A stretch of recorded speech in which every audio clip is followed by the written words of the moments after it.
I'm back with another video, and this is basically about 30 hours working on the colorful kitty, and this is an update as to how far I've progressed with this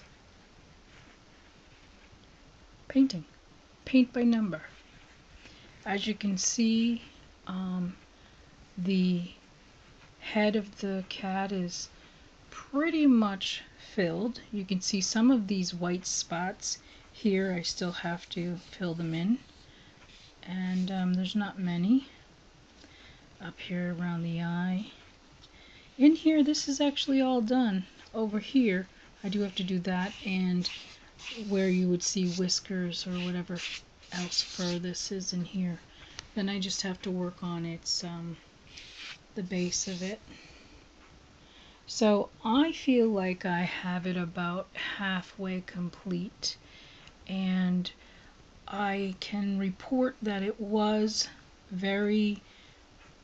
it's very much easier to work, and when you have a base and keep working off the base, and it really grows, than to be working all over the place and just putting in one little tiny dot of paint here or there. But I do work on it in these sections where here, if I'm doing this color paint, which was 17, I wanted to get all the 17s I possibly could in the area. And as you can see, I did it all the way over there. And then I searched for anything that was lower than that point, and I found a few right there. And that's basically what I did. 13 is this color. So while I was up here finishing out my 13s in this section here, I looked for some more 13s, and it was so close to this area, so I started filling in here. Then I went down and filled some in down here, and that's how it grows, and it's like that. But like I said, it is for me, I found that it's easier to work on it all together. There are no instructions for this painting, so when I initially started, and I spoke about in my last video that the paint was very thick, what I am believing is that you're probably not supposed to just use it as is, like with your other types, but you're actually supposed to mix water with it. And you can do it a variety of ways. But what I've done is, and I'll show you in just 1 minute, I'm going to open up number 14 and show you that number 4 and show you that process that I'm talking about, so then maybe you'll understand it a little better. So I'll be right back. Okay, so I'm back, and as you can see, I have number 4 opened, and it's quite thick. So I found scooping some out and putting it up here in this part of the lid, because it's kind of perfect. And now you can see there's already some in there. So basically what I do is I take my brush and I dip it into the paint. Now I'm going to move this over here so it's off the canvas so I don't get it. And I dip it in my water, and then as you can see, there is like a drip on the top of that, on the end of there, and then I place it right into the cap like this, and then swirl it, mixing it up. Now you can use another paintbrush or the back of it to do it, and then I clean it off a little bit because I want to be able to work with it. And then let's see if I can do this here. If I make it bigger, you can see where number 4 is. I believe that's a 4 right there. Yep.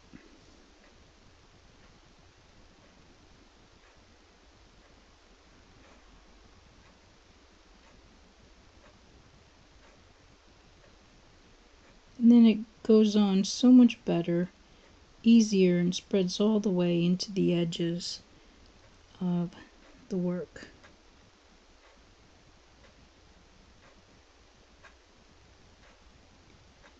Okay.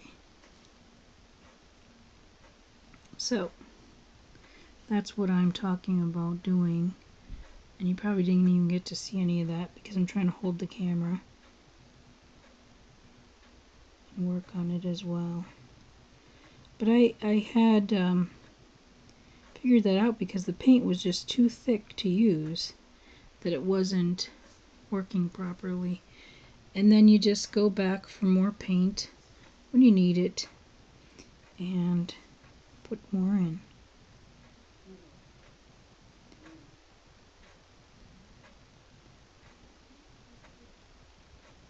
If I had my camera set up on the, you'd be able to see it better. But this here is zoomed in. It's more difficult.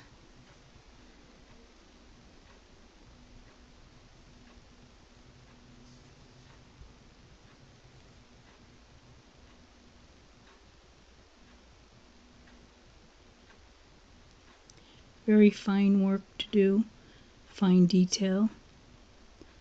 And what I've done is I've actually been working with a magnifying glass.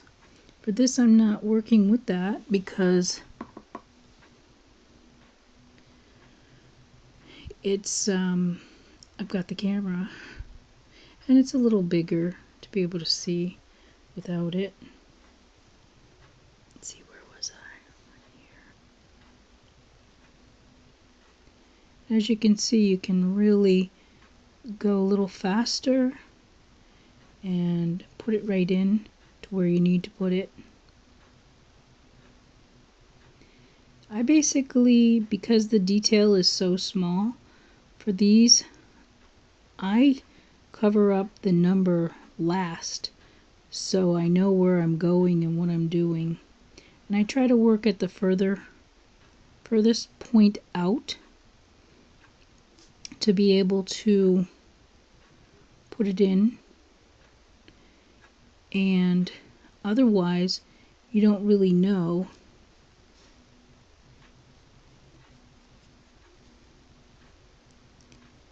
where you're working with it.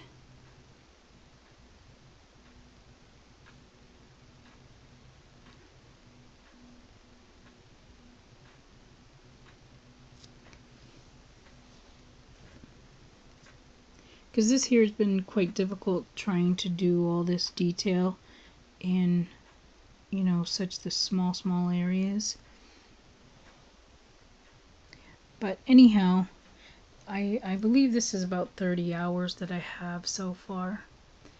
One of the things I wanted to say is sometimes when I pick up a brush and I start painting right after I haven't been doing it all day or for a while, it seems like it's difficult to coordinate my hands and the way I want to use the brush and making swirls or getting right in there to work on detail. Well, if that happens to you, don't worry about it, because as you work with some strokes, put different little paint strokes in, it will start to condition you and you'll be able to swerve through and do everything you used to do. It's just, I'm not sure what it is. It's just starting and getting acclimated to it again. I think it's the same way as when you start writing with a pen or a pencil. Your first couple of words, you kind of